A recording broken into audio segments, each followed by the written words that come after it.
So when should you post on social media? Now I'm talking here in a work context more than in a personal context, but it does also apply to a personal context. There are actually three things that determine how often or how you should post on social media.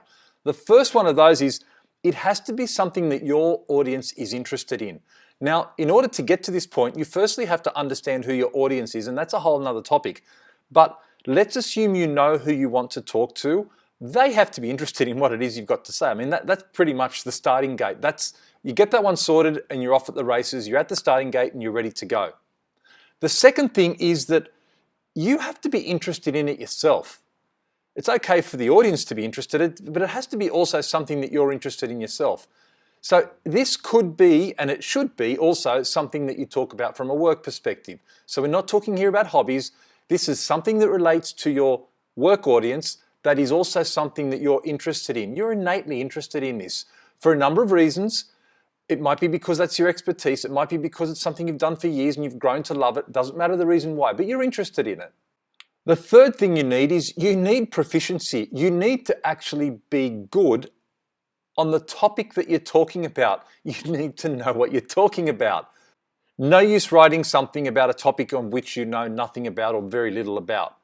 So proficiency is the third one. Now, what happens when these don't really all fit in together? Let's have a look at that. So what happens if your audience is interested and you're proficient, but you're not really interested in the topic? It might even be a work topic. You're not really that much into it. In that case, I would say to you, what you should do is just share stuff online. You don't have to write your own things because it's going to come across as something that you don't really love, that you don't really care about, and it's going to come across as disingenuous. So what about if your audience is interested and you're interested, but you're not really that good at it, you're not very proficient? In that case, I would say just comment. Just make a comment of appreciation on something that your audience may have posted, or even that someone else posted that's related to your topic, but you don't have to be out there sharing and putting your 2 cents worth because it's not even worth 2 cents because you're not proficient. Just simply hang online, like things, maybe you might write a comment, and that's it. Get out. Don't, again, pretend to do something that you're not. Don't pretend to be sufficient because you'll get caught out to be basically a fraudster and you won't be trusted. So be very careful if you're not proficient in something. Now, the third one is, what about if you're proficient and you're interested, you're keen on the topic, but your audience isn't? Then what do? Well, this is the world of consumption. This is where you simply consume content. You're good at it, you're interested in it, but your audience doesn't really have any interest in it whatsoever. So what you'll do here is you'll consume this information, but you won't share it.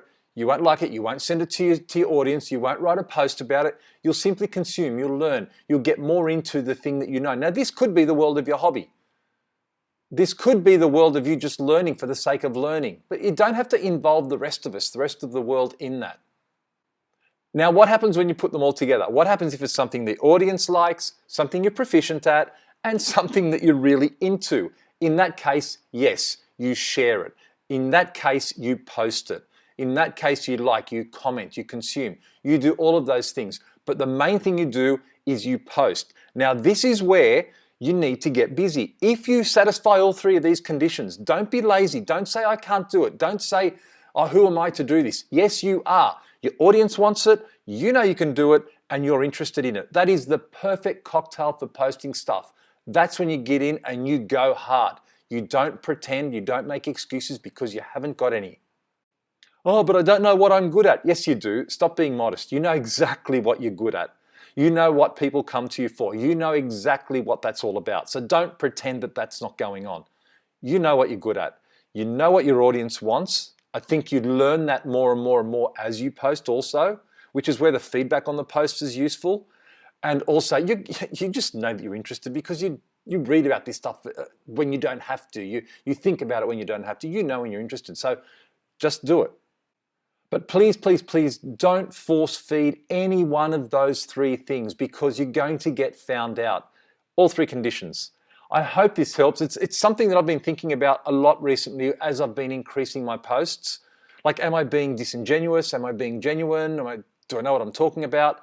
I'm trying to make sure that I'm only posting about things that where I satisfy all three. That could be just context. I might not be an expert like in a topic, but I might be. I think my expertise is actually a little bit different.